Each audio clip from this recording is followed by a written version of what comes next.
Hello students, welcome to government commerce college BCom part third ग्रामीण विकास एवं सहकारिता, rural development and cooperation chapter सहकारिता के सिद्धांत। पॉइंट सहकारिता के आधुनिक सिद्धांत, प्रेजेंट कोऑपरेटिव प्रिंसिपल्स और मॉडर्न कोऑपरेटिव प्रिंसिपल्स। इसमें सहकारिता के सिद्धांत बहुत सारे बने हुए हैं। जैसे एक रॉकडेल सिद्धांत दिया गया है। तो रॉकडेल में लिखा हुआ है कि खुली एवं ऐच्छिक सदस्यता नंबर 1, नंबर 2 जनतांत्रिक नियंत्रण सिद्धांत, नंबर 3 आश्रय प्रत्यार्पण सिद्धांत, नंबर 4 पूंजी पर सीमित ब्याज का सिद्धांत, नंबर 5 धार्मिक तथा राजनीतिक तटस्थता का सिद्धांत, नंबर 6 नकद व्यापार का सिद्धांत और नंबर 7 शिक्षा की व्यवस्था का सिद्धांत। ऐसे रेफेसन ने भी ये सिद्धांत बताए हैं। तो उनमें है नंबर 1 राज्य की सहायता से आत्म सहायता का सिद्धांत, नंबर 2 सीमित कार्य क्षेत्र का सिद्धांत, नंबर 3 लाभ का संचय में हस्तांतरण का सिद्धांत, नंबर 4 अंशों के अभिदान के बिना सदस्यता का सिद्धांत, नंबर 5 असीमित दायित्व का सिद्धांत, नंबर 6 व्यवसाय सदस्यों तक सीमित,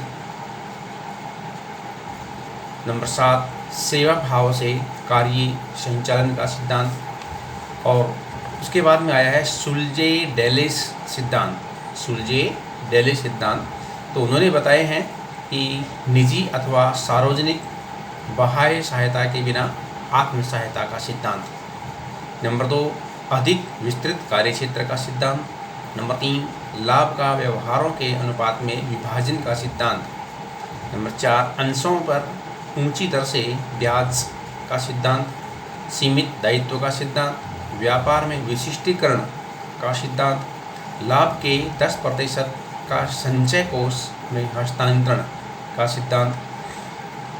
तो ये हमारे रॉकडेल सिद्धांत, रेफेसन सिद्धांत और सुलजे डेलिस सिद्धांत है। इससे पहले आए थे, लेकिन वर्तमान में जो सिद्धांत प्रचलन में है और जिनके आधार पर सहकारिता में कार्य किया जा रहा है वो है आधुनिक सिद्धांत। तो आधुनिक सिद्धांत कौन कौन से हैं इसके बारे में थोड़ी व्याख्या करते हैं। आधुनिक सिद्धांतों में नंबर 1 है ऐच्छिक एवं खुली सदस्यता। ऐच्छिक का तात्पर्य है कि इसमें किसी व्यक्ति के ऊपर सदस्य बनने के लिए कोई दबाव नहीं दिया जाता है। कोई भी व्यक्ति पूर्णतया होश हवास के साथ संस्था में आए और अपनी सदस्यता स्वीकार करे, या कोई व्यक्ति कंटिन्यू हो तो अपनी सदस्यता को छोड़ के जा सकता है। खुली सदस्यता, इसमें हर व्यक्ति कभी भी आ सकता है और कभी भी जा सकता है, किसी के ऊपर कोई प्रतिबंध नहीं लगा है। तो ये है इसकी खुली सदस्यता और ऐच्छिक सदस्यता। सहकारिता एक ऐच्छिक संगठन है। यह व्यक्ति की इच्छा पर निर्भर करती है कि यह समिति की सदस्यता ग्रहण करे अथवा नहीं करे। कोई भी व्यक्ति जो इसकी विचारधारा में विश्वास करता हो स्वेच्छा से इसका सदस्य बन सकता है तथा जब भी चाहे इसकी सदस्यता को त्याग कर सकता है। सहकारी संगठन में जाति, धर्म, भाषा, लिंग के आधार पर कोई भेदभाव नहीं किया जाता है। पॉल रॉबर्ट ने भी इसके बारे में कुछ लिखा है।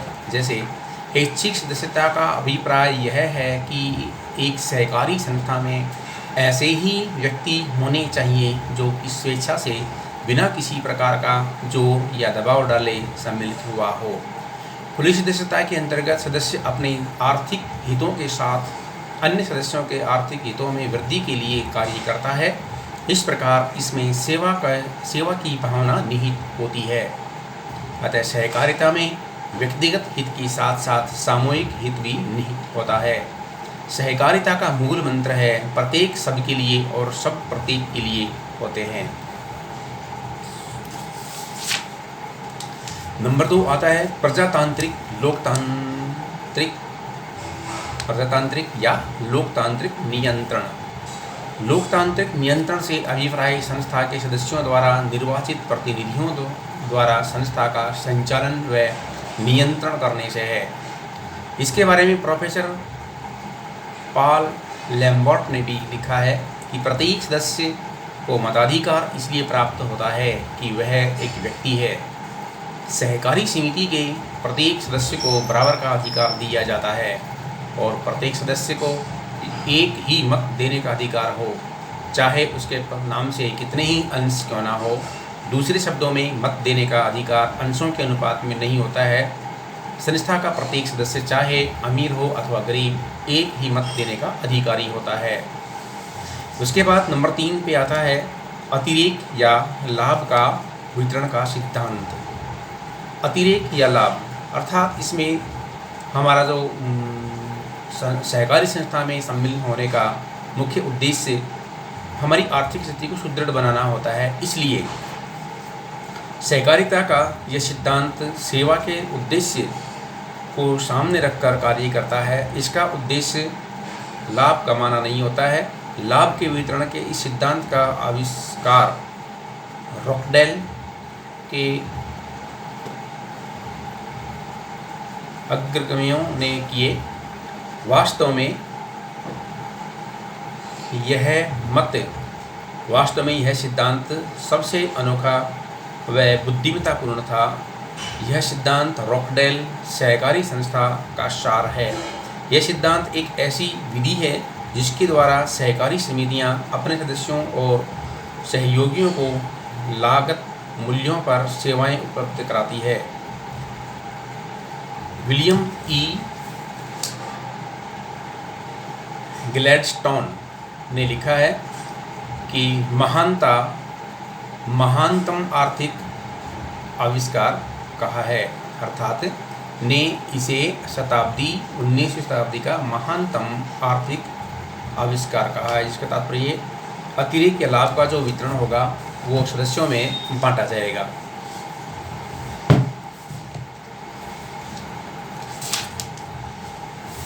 उसके बाद आता है हमारे पास में पूंजी पर सीमित ब्याज का सिद्धांत। पूंजी पर सीमित ब्याज का सिद्धांत भी सहकारिता का महत्वपूर्ण सिद्धांत है। रॉकडेल अग्रगामियों का मानना है कि पूंजी पर कोई ब्याज नहीं देना चाहिए। वे पूंजी को शोषण का आधार मानते थे, लेकिन बिना ब्याज के पूंजी उपलब्ध होना भी दुर्लभ था। अतः उन्होंने पूंजी पर सीमित ब्याज के सिद्धांत को अपनाया, जिससे कुछ प्रतिशत ब्याज देकर आवश्यक मात्रा में पूंजी की प्राप्ति की जा सके। आज यह धारणा प्रबल होती जा रही है कि उत्पादन के अन्य साधनों की भांति पूंजी को भी ब्याज के रूप में पारितोषिक मिलना चाहिए। संस्था के इस पहलू पर विचार प्रकट करते हुए प्रोफेसर D.G. कर्वे ने भी कहा है, जब भी एक सहकारी समिति सदस्यों का या गैर सदस्यों से पूंजी किसी भी रूप में उधार लेती है, तब वह पूंजी के उचित पुरस्कार के बतौर ब्याज देकर एक तर्कसंगत कदम ही उठाती है, और ऐसा करने में सहकारिता के किसी आदर्श का हनन नहीं होता है। पूंजी की मांग बढ़ते जाने के कारण सहकारी संस्थाओं को अपने कार्यों के लिए वित्त की व्यवस्था करने हेतु पूंजी की प्राप्ति के इस सामान्य उपाय का अधिकाधिक प्रयोग करना चाहिए। उसके बाद नंबर 5 आता है सहकारिता के मध्य सहयोग का सिद्धांत। सहकारिता के मध्य सहयोग का सिद्धांत। इस सिद्धांत का प्रतिपादन सर्वप्रथम 1966 में ICA ने किया। सहकारिता के विकास के लिए सहकारी संस्थाओं में प्रतिस्पर्धा के स्थान पर सहयोग की भावना होनी चाहिए। इस सिद्धांत का आशय यह है कि समस्त सहकारी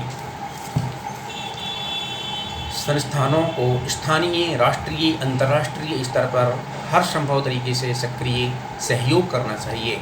ऐसा करने पर ही वे अपने सदस्यों पर व पूरे समाज के हित में कार्य करते आगे बढ़ सकते हैं। उसके बाद नंबर 6 आता है सहकारी शिक्षा, जिसका तो आप भी जानते हैं कि बिना शिक्षा हम आगे नहीं बढ़ सकते हैं। जब बिना शिक्षा हम आगे नहीं बढ़ सकते हैं तो सहकारिता का विकास कैसे होगा। इसलिए सहकारिता की शिक्षा का होना जरूरी है, आवश्यक है। सहकारी आंदोलन को स्वतंत्र, स्वस्थ व आत्मनिर्भर बनाने के लिए सहकारी शिक्षा का सिद्धांत आवश्यक है। रॉकडेल अग्रगामियों ने अपने नियमों में समिति के आधिक्य का 2.5% भाग शिक्षा पर व्यय करने का प्रावधान किया।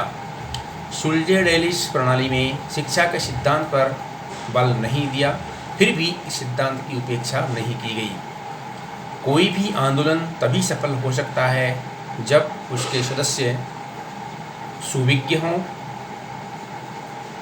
मेडिसन ने एक बार कहा था कि लोगों को पहले शिक्षित किए बिना उनके हाथ में कार्य संचालन की जिम्मेदारी सौंप देना एक खेदजनक अंत की शुरुआत होती है। जिसका तात्पर्य है कि बिना शिक्षा के किसी को भी कोई भी कार्य दिया जाए तो वह 99% असफलता की ओर जा सकता है। यह उनकी विचारधारा थी, उनका मानना था।